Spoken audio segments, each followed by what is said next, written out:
Sports Interaction, Canada Sportsbook. Welcome to Game Over Montreal. The Canadiens took the second period off, and it bit them pretty hard tonight.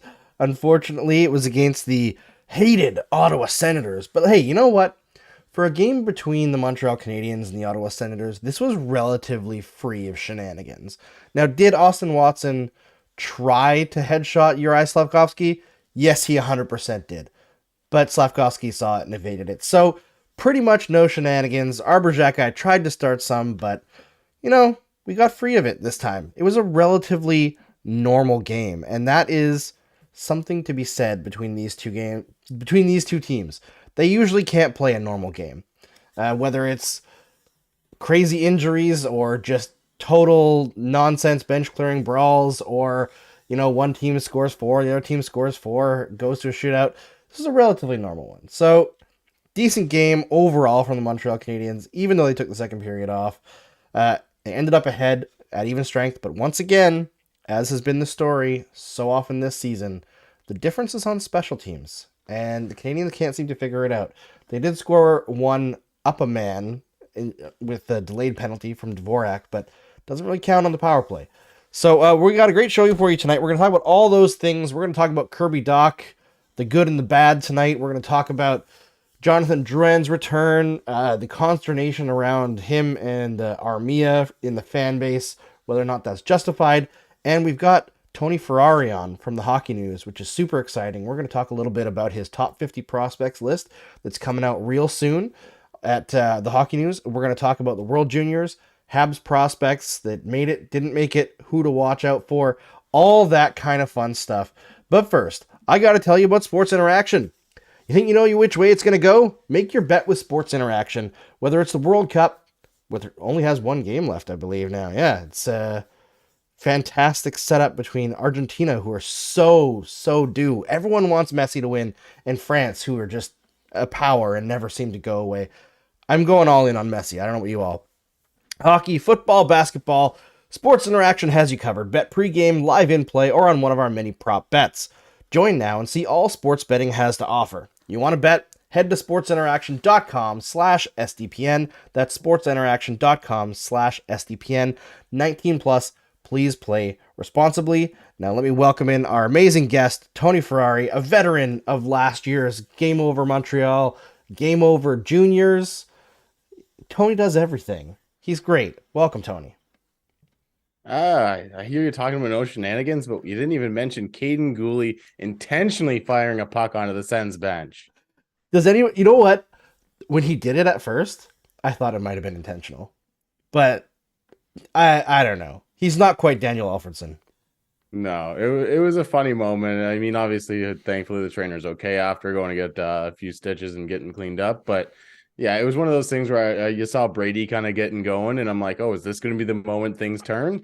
And aside from a few little scuffles between Gooley and Brady, there wasn't really much, like you said. Yeah, it was a game that seemed to simmer under the surface of maybe becoming shenanigans, and then just never really got there.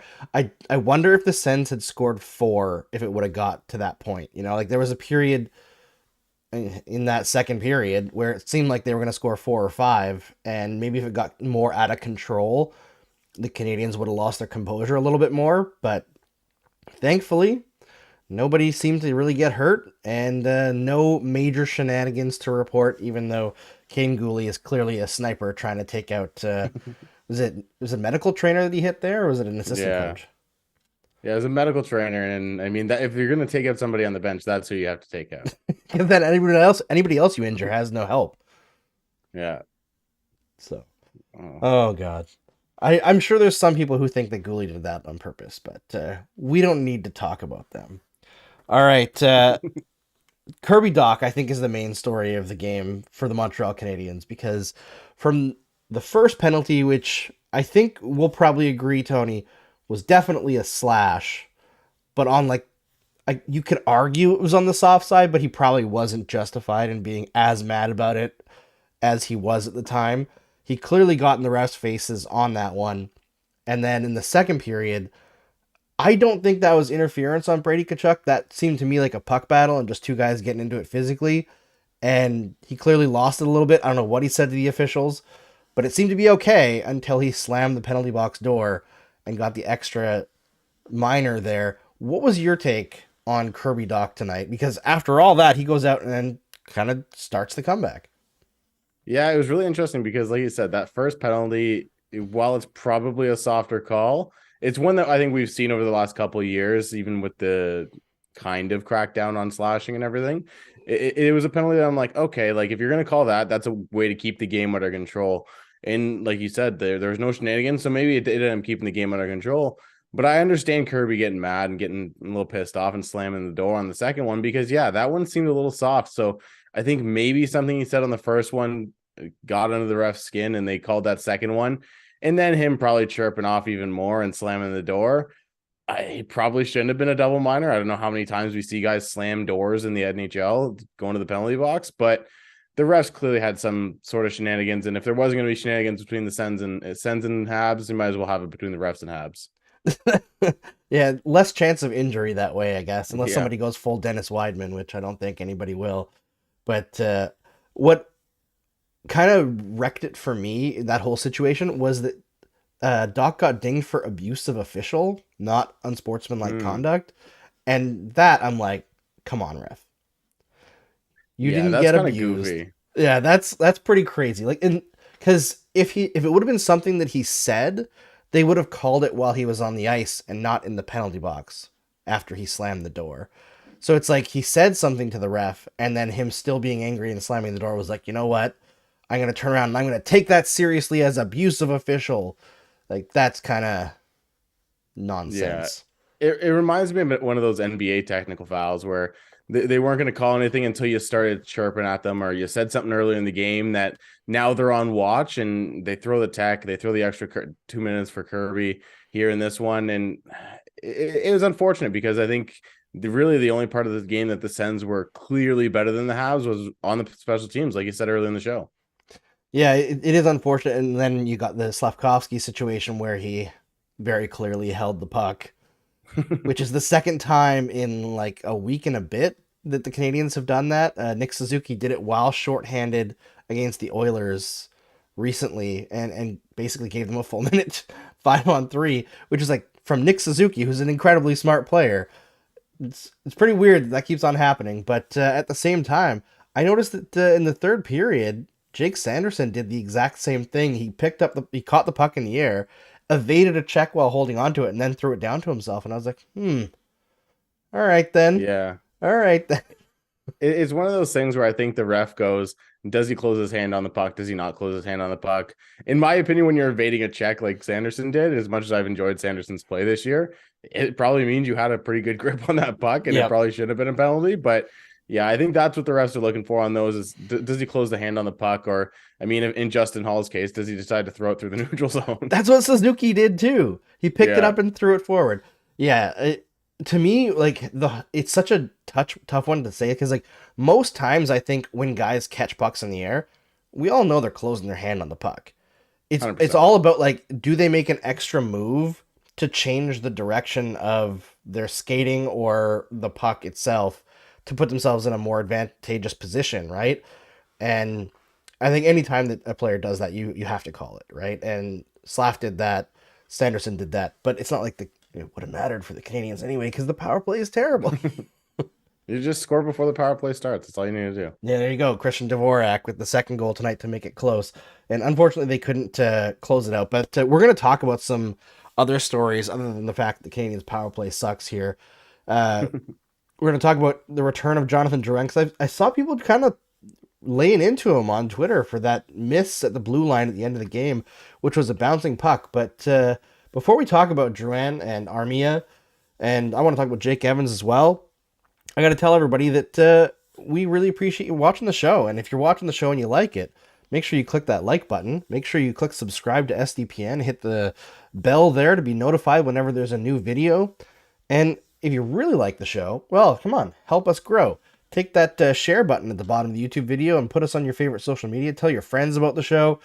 We're still a fledgling outfit here at Game Over. And if you don't like the Montreal Canadiens, but you're tuning in, well, You could be an Ottawa Senators fan or Vancouver Canucks. We've got shows live. We've got Vancouver and Calgary tonight playing each other, and both shows going live at the same time. So that'll be fun, just like we're playing Ottawa and Mod, and I believe Mark Dumont is on that show tonight, the first crossover between Montreal and Ottawa. So lots of fun stuff to enjoy on SDPN. But obviously, got to talk about Jonathan Drouin. I don't know what your thoughts were on him tonight, Tony, but I thought overall in the game that he played really well. And with that net empty situation, everyone's focusing on the one bobble at the blue line, which I think could happen to anyone. I saw two really strong blue line holds before that to keep the play going. So I just don't understand. I mean, I understand where it comes from because the production hasn't been there, but when a guy is playing well and not producing, I think we have to focus on the playing well and not the production. Yeah, I think with Jonathan Drouin, like you mentioned, the two holds at the blue line, but there's also two zone entries, if I'm not mistaken, from Drouin on that same empty net situation. And he got a really nice, a good shot off from the high slot. It ended up being blocked, and he chased down the rebound, got it in the corner himself. He was doing a lot of the right things. And I talk about this when I'm looking at draft prospects and prospects of all ages. If the process is there, the production should come at some point if you see the skill. And while Jonathan Drouin's not a prospect, the process is there. He's doing the right thing, and that's what I saw from him a lot in this game. Because he didn't hold the puck in at the blue line, a bouncing puck like that, I saw a couple of people on Twitter going, Jonathan Drouin's the reason we lost the game. And I'm like, guys, like the penalty kill was the reason you lost the game, not Jonathan Drouin. So it was a little goofy with some of the reaction, but I think, like you said, there's that kind of set bias against Jonathan Drouin at this point, coming in all those years ago in the trade for Sergachev, not quite living up to the expectations that we all had for him, and not being in the lineup every day. I think this year has been a big thing for him. A guy that's been hurt a few times, has held out at the start of the season as well. It just seems to be this anti-Drouin bias, and it's almost getting to the point where you wonder, is it going to be good for the team and the player just to kind of go their separate ways and get a fresh start for that guy? Yeah, I mean, if Jonathan Drouin wants to continue his career, because there's a lot of speculation around Montreal that he doesn't really want to play, I don't really believe that, just because I think it'd be very easy for him to retire right now and walk away. It's not like the team would be begging him to stick around. I think he still wants to play. Tonight, he seemed to have a little bit of fire in his belly. He had that great break-in chance to drew a penalty. Uh, I thought there were times where the power play looked dangerous, even though they didn't strike, and most of that were plays generated around Jonathan Drouin. He was moving the puck really well from that point. He had an actual decent shot from the point, which we haven't seen on the Canadiens power play. Not that they should be shooting from the point a lot, but I digress. And another guy who is always the target of Montreal Canadiens fans is Yoel Armia. And again, I thought he had a decent overall night. Had that another, just like Drouin, a breakaway, and he couldn't finish. But that's just been Armia's bag. And I did a show, the Hockey Inside Out show for the Montreal Gazette earlier today, and there'll be an episode released over the course of the week, like a bonus episode talking about Yoel Armia. And they were like, the guys that I was on with, they just like, do not like Yoel Armia, super obvious. And there's lots of stuff to criticize about his game, and I agree with some of it, but people don't realize that coming into this season, if you prorate Armia's production with the Montreal Canadiens, regular season and playoffs combined, per 82 games, people will never believe this, he's scored about 17 goals per 82 games. Like, he does have it in him to produce, but this season has not gone his way. Yeah, it was kind of funny on the broadcast because obviously I'm not watching every single Habs game, and he has that chance to score and he just misses, and they go, oh, and he almost had his first goal of the season. And I had to double check because I'm like, man, like he seems to be another guy that does a lot of the things well in terms of at least generating chances and doing a lot with his tools. The finish has never really been there. The kind of inconsistency in his game has always been prevalent. Someone I was talking to recently called him a C- Josh Anderson, where I'm like, he's got all the tools, he does a lot of things, but he doesn't really ever have that ability to fully turn it on in the way Josh Anderson does at times. And that's kind of what I keep seeing from Joel Armia over the years. Is he a useful player? For sure. I think he could play on the bottom six of most NHL teams and be at least a break-even guy. with the Habs this year, he's been snake bitten. He's doing stuff, but he's not really getting the offense there. But like you said, he had a good game today. I think it's another one of those things where the process is there. He's getting the puck in the offensive zone. He's generating chances. He's doing things, at least not kind of detrimental to the team, which has been the case in Montreal over the last couple of years. So I don't know what the hogwash about his game that today was, and over the course of the year, I get the production isn't there, but I mean the Habs aren't looking to win every game this year. No, I think that's what's important, right? Is people get frustrated, I think, by Marty St. Louis' lack of like punitive action against guys who aren't producing, but that's what he was brought in for, right? And it's not just about not punishing prospects who make mistakes or young players like Xhekaj, who got a penalty pretty early in the game for a dumb play that had nothing to do with the game. He was just trying to go after a guy that he has a history with. Uh, he wasn't punished for that. Armia hasn't been punished for not scoring. And that's like, there's a goal there, right? They want to get him going, just like they got Mike Hoffman going earlier on in the year. They want to get Christian Dvorak going. They want to get everybody that they're eventually going to trade going so that they continue to build their value. The way I describe Armia is he's kind of like a luxury player.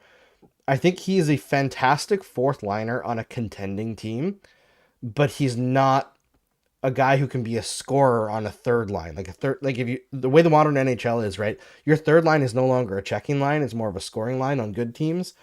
And he doesn't fit that mold because he's just not consistent offensively. So if he's a guy who can kind of get forgotten, play a simple game, dump it in, forecheck into oblivion, catch the odd free puck in the middle of the slot off of a turnover by the other team and fire that into the top corner, he's going to be a good player for you. We saw that with the Canadiens in the playoffs 2 years ago, right? He was phenomenal on that cup run. But for a rebuilding team, it's kind of like square peg into round hole. Especially for a team that's struggling with injuries and kind of requires guys to play up the lineup. It isn't working. Yeah, it's frustrating for a team like Montreal, where, like you said, they are rebuilding. They've got so many guys in the lineup that you want to see play big minutes. And Joel Armia is kind of taking minutes from people. And that's, I think, part of the reason that fans get on him about everything is, why isn't Slav playing 18 minutes? We should just cut Joel Armia's minutes. And at the end of the day, it's not that easy. You can't just cut one guy's minutes and go, well, okay, we'll give Slav Armia's minutes. And Slav's not doing a whole lot with Armia's minutes if you give them to him, because he's not getting put in the opportunities in the situations to succeed. So I think some of the frustration comes from fans just not understanding deployment, and some of the frustration comes from, like you said, just not producing. And at the end of the day, you want those guys to get a couple goals, get their mojo back, and be attractive to trading teams.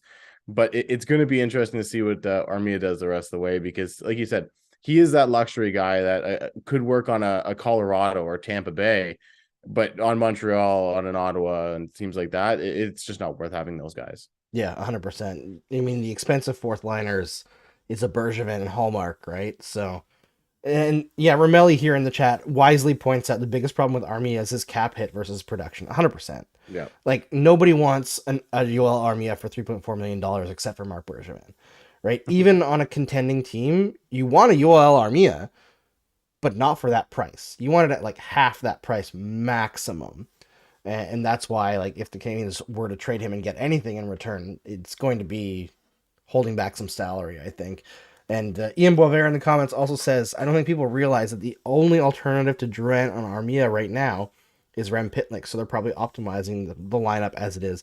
I think a lot of people want them to call up Anthony Richard from Laval or Jesse Ylonen, but like, you have to let Laval have some players, and I don't think the Canadiens have the cap flexibility to be like sending guys up and down all the time. They can waive Rem Pitlick again, but like, can you send down Yoel Armia and then maintain his value enough to trade him at the deadline? And there's not a lot of flexibility. Right? Yeah, they just have too many guys signed to big contracts in the NHL. It's just how it is, and I think people just got to be patient with the rebuild. Yeah, I think you send a guy like Yoel Armia down to the AHL, if he's probably going to clear waivers. I don't think that's the issue.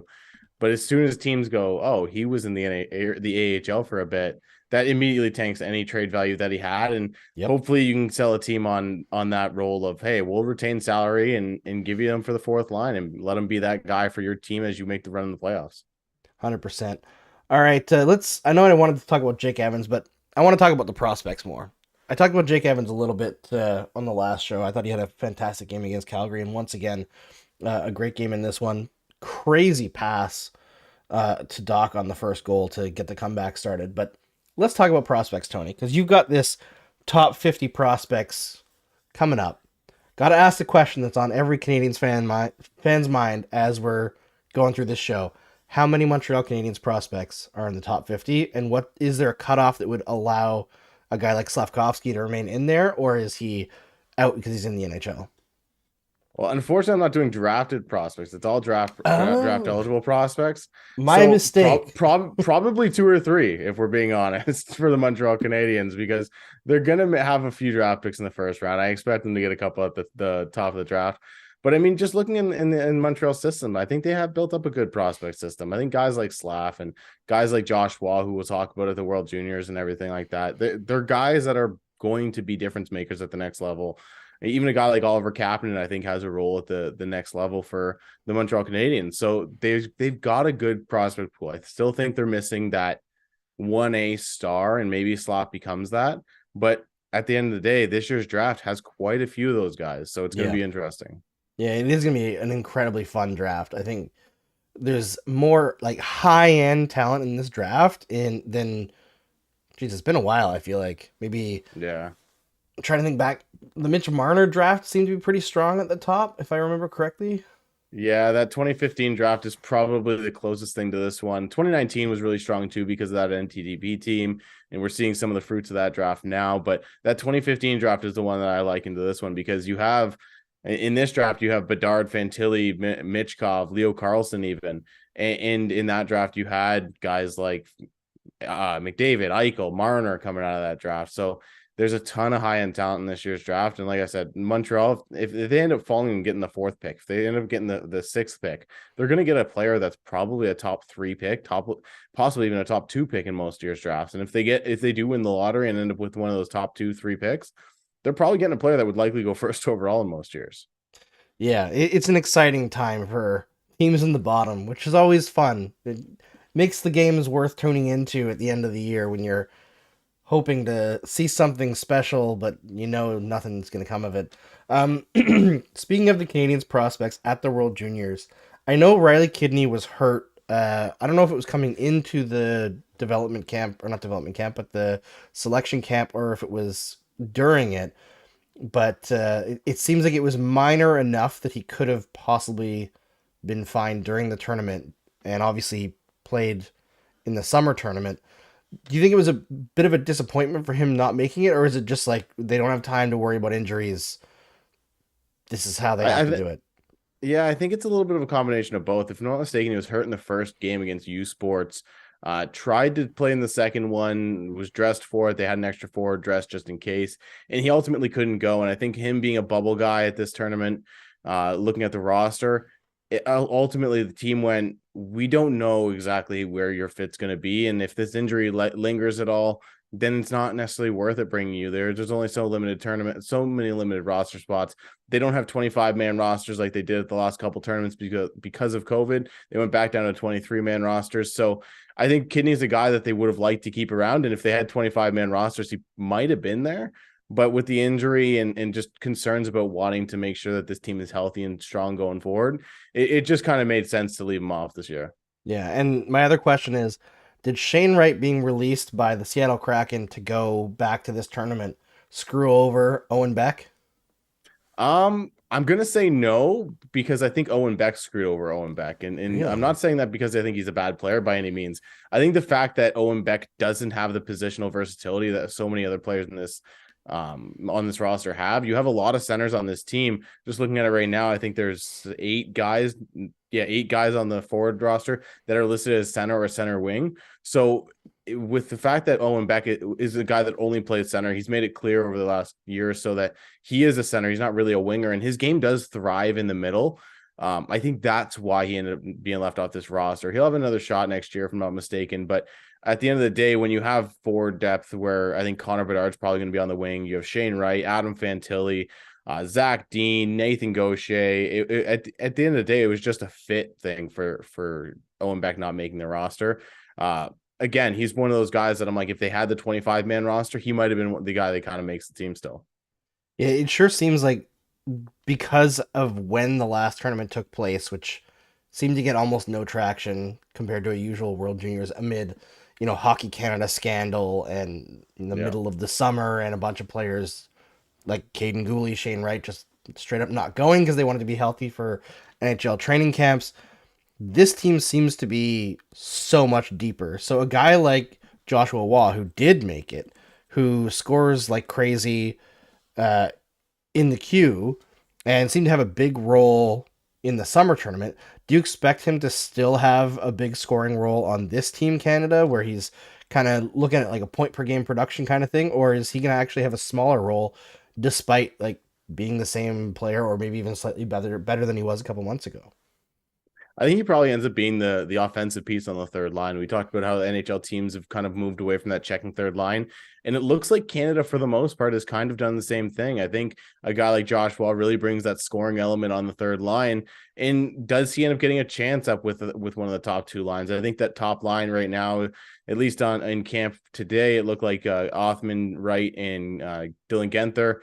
And then Connor Bedard, and then Connor Bedard, and then on the second line there was Genther, Fantilli, and who was it? I think it was Nathan Gaucher or someone like that. So I think you're going to have other skilled players to play on that third line, and Joshua Waugh is probably going to be the offensive catalyst for them.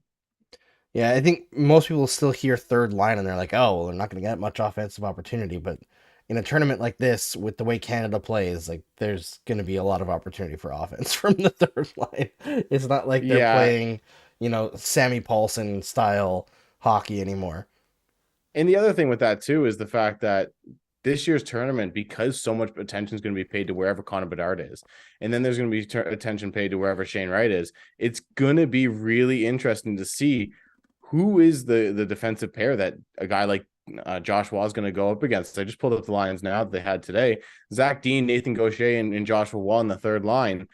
You're not upset about that line because that's a really good offensive line, a line that's probably akin to a second line over the summer. But they're going to get third pair defensemen. They're going to get the third and fourth lines. Like they're going to be able to eat those teams alive. And we might see one of those guys like Joshua Waugh or Zach Dean end up being like fourth on the scoring chart of this team, or even third on the scoring list in this team, just because they don't have to deal with the other team's best players. Yeah, that's a great point, Tony. And also something that maybe we should keep in mind in terms of projecting players is that when you're not playing the top line roles and with how deep a team like Canada or say the US can be at these tournaments, sometimes it doesn't necessarily mean everything to be dominant at the World Juniors. So we should all calm down, take everything in proportion. But with that said, not playing on Team Canada, I think, means a bit more in some ways to dominate for playing for like a smaller country when you really stand out, especially when you face some of the top teams. So what are your expectations for Canadians prospects like Oliver Kapanen and Philip Mesar or Meshar? Well, I think Oliver Kapanen is probably going to end up playing a pretty premier role with the Finns. Looking at the lines that some people had projected today, he could be centering a couple guys like Brad Lambert and Joachim Kumel, or if he doesn't center those guys, there's other guys like Alexander Kaskasemi or Ville Koivunen in the top six.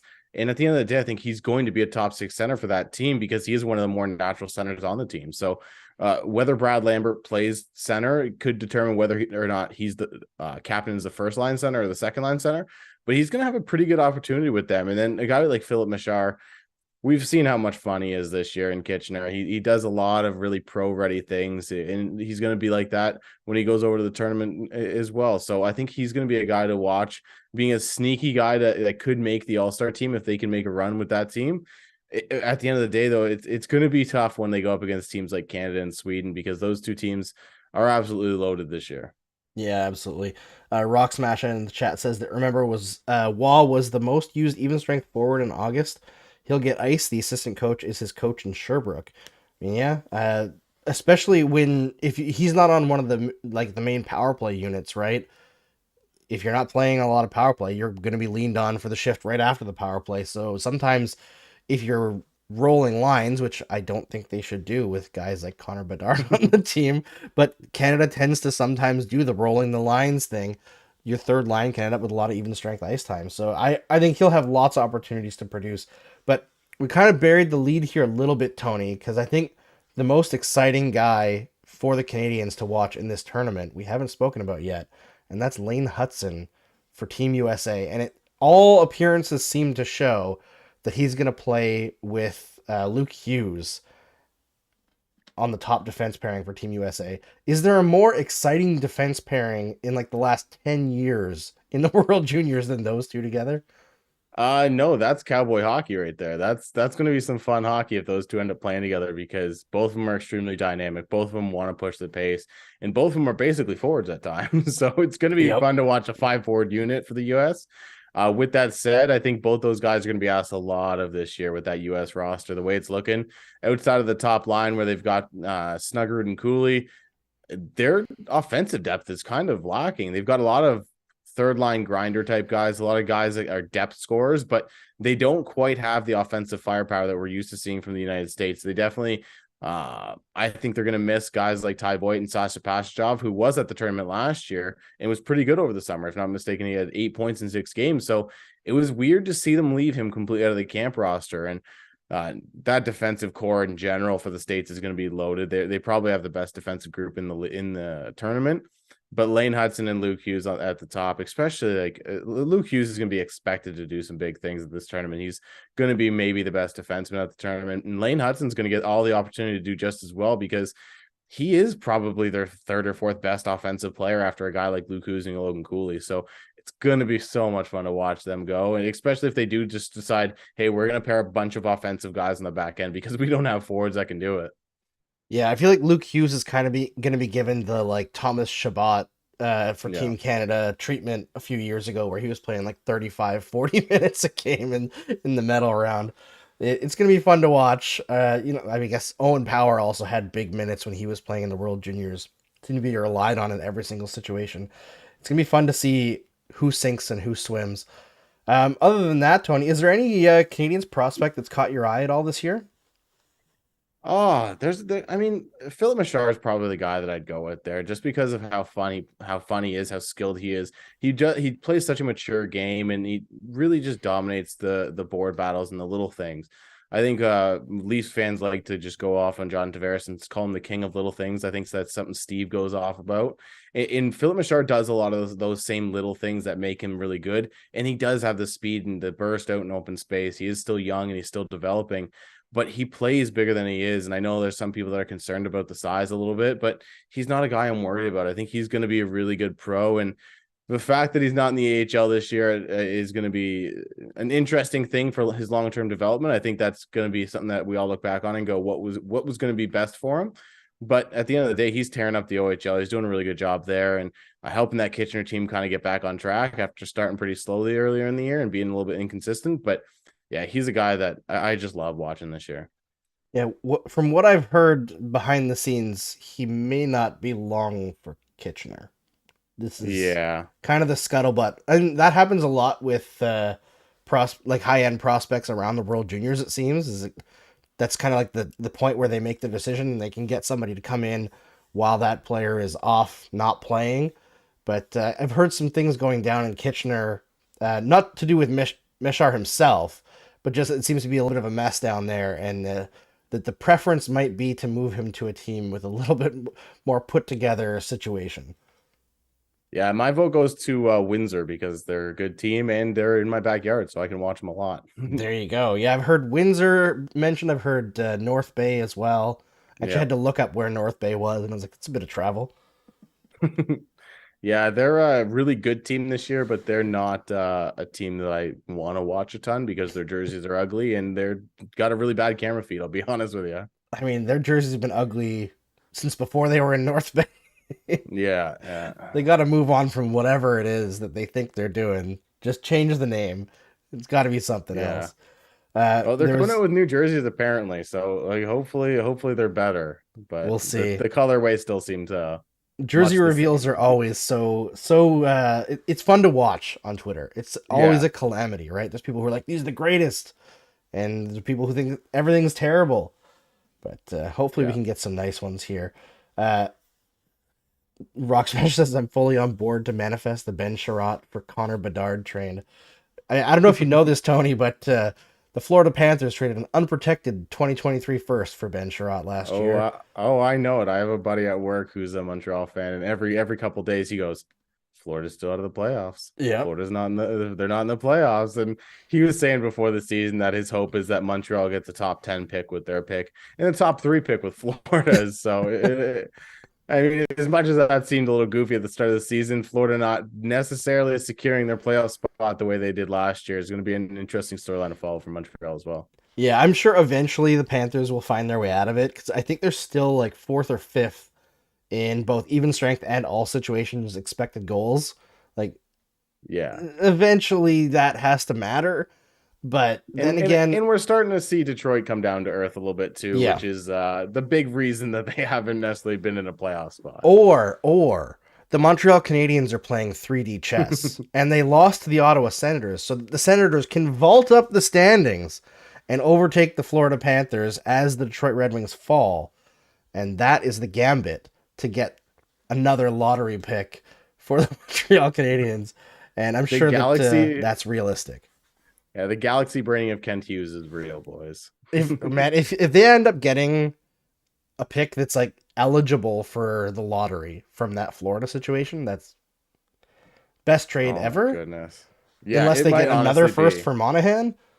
I mean, even if you end up winding up getting a top 5 pick, say you get a draft as Zach Benson or someone like that, I think you're going to be laughing away at it because this year's draft is really, really good. And any pick in the top 10 for Ben Sherratt is probably going to look pretty bad later on in the future. In the first round, I mean, especially in this draft, like even if the Panthers were to miss by, or even if they make the first round and go out in the first round, picking like 16, 17 in this draft for Ben Sherratt, that's highway robbery. Yeah, there's quite a few talented players in that 15-16 range, especially if the Habs are able to kind of continue doing what they've done the last couple of years or last year in the draft, where they weren't afraid to draft a guy like Lane Hutson. So maybe they're not afraid to draft a guy like Andrew Cristal, who falls out of the top 10, despite the fact that he's been top 3 in scoring in the WHL, really only sitting behind Connor Bedard. So it's going to be interesting to see because that Florida pick could really, truly be franchise changing. Yeah, absolutely. Which is crazy considering where Florida was last year. But hey, you hired the losingest coach in NHL history. Sometimes that happens to you. And also the goaltending situation is like a tough sell in Florida, right? Like you never know what's going to happen with young goalies or with Sergei Bobrovsky. But the Canadiens I think are going to fall down the standings as the season goes on. It's a long season. It's a tough season. We all know what their underlying numbers are like, even though they were decent at even strength this year, or not this year, this game and the game against Calgary as well. They were fantastic, but the special teams are a huge issue. I feel like as much as everything kind of turned for the Senators in the second period, it was the Canadiens' first power play that turned the game. Just the complete lack of momentum, and after that, they didn't get another shot for 12 minutes or something like that. We have a question in the comments from JG. He's saying Habs versus Ducks tomorrow, because we're back on tomorrow, back to back. Should he bet over 5.5 goals in that game? Jake Allen's back in. The Ducks are pretty bad. Yep. The Ducks are pretty bad. Toronto basically didn't try and put up 7 on them the other day. You know what? I'd probably put a couple bucks on plus over 5.5 because Montreal will score 2 or 3, and I think the Ducks will score 3. And that game could get ugly. It could be a fun scoring fest as long as Montreal doesn't have to play on the power play. Yeah, no kidding. I mean, you've got Zegras. The last time Zegras was in Montreal, he did the Michigan, but continued skating and flicked it backwards. It's the best Michigan's ever been done, in my opinion. I forget if he did it on Allen or Montembeault, but it was rude and it was fantastic. So I'm sure Zegras and Caulfield will want to get going against each other, right? Yeah. Have a little goal scoring competition. Jake Allen's been playing well lately, but second half of a back-to-back is always tough on the defense. Play big minutes. Tough. I think I'd bet the over. I think I would. Yeah. I think I'd bet the over. And guy you mentioned there, Cole Caulfield, I thought he was really good today after getting punched out of the game or hit out of the game the other day. He was really good. He had a number of offensive chances, looking like Cole Caulfield. There's a number of times where I'm just like, man, Cole Caulfield's just a fun hockey player. I just want to keep watching him. He is such a fun hockey player to watch. Like, there have been games this season, and I mean last season as well, where you just think about that 30-game stretch under Dominique Ducharme. Like, how did he only score once? How did that happen in this universe? Watching this kid who's so good, whose shot is so amazing, it's hard to believe that was a real thing that actually happened. But that's the NHL, and I guess that on that note, it's time to end. So before we close things out, Tony, tell everybody where to find your work. You can find my work at the Hockey News. You can follow me on Twitter at the Tony Ferrari, and I'll be having the top 50 draft ranking coming out on Monday, so be sure to check that out. Connor Bedard, Adam Fantilli, and every other future Hab will be on there, so it'll be fun to watch. So top 50 draft ranking, not prospects ranking. Don't trust my reading ability. I can't do it very well, apparently. Ian Boisvert says Montreal will be fresh tomorrow. They only played 2 periods tonight. It's a good point, Ian. It's a good point. All right. I guess last question before we close it out. By the way, did you guys like Slavkovsky in front of the net on PP1? I'm happy he got put there, but I like him much more on the wing. I like him more in a situation where he can shoot, but there were several plays tonight where Slavkovsky kept pucks alive by being faster to them and a little bit more physical, using his reach. I think he's showing his versatility right now, so it's kind of fun to see him slotted in different positions. Yeah, I think Toronto's done this a couple of times. I know Tampa does this a lot, where they have a guy that is their primary net front, but he moves, he rotates to the wing, he rotates to the bumper spot. I think that's going to be really what Slavkovsky excels at, because the more stagnant you are on your power play, and I think this is a big thing for Montreal, they like to get their guys in the positions and not move at all. But if you can get those guys rotating between a couple different positions, and you have your position A and position B and rotate between them and let the guys cycle through on that power play unit, going from the bumper to the wing and the net front to the bumper and vice versa, that's where I think you get a guy like Slav who can be, like you said, effective on getting that puck behind the net. And then you get another guy that's cycled into that net front presence so that he doesn't have to try to chase the puck down, pass it out, and get back to the front of the net. Let him chase the puck down and cycle up to the wing and then have that guy rotate down to the net. I think that's where they're going to find success. 100%. I mean, we've been screaming to get them to rotate guys for a lot of seasons, Tony. A lot of seasons, and several power play coaches through that, but it doesn't seem to be happening very soon. Thanks to everybody for tuning in. Thanks to Tony for joining us here. It's always fun to talk about prospects in a game where the Canadiens lose, and gives us something to talk about. Thanks to Miss Epica, Rock Smasher, Ian Boisvert, Kay, of course, Sarah Y, everyone here who's joined us in the chat, JG asking betting questions that I'm sure our sponsors absolutely love, Trizak, everybody. Thanks for joining in. We'll be back tomorrow. Less than 24 hours, I think, we'll be back on. So that's fun. But until then, it's time to end. We'll see you.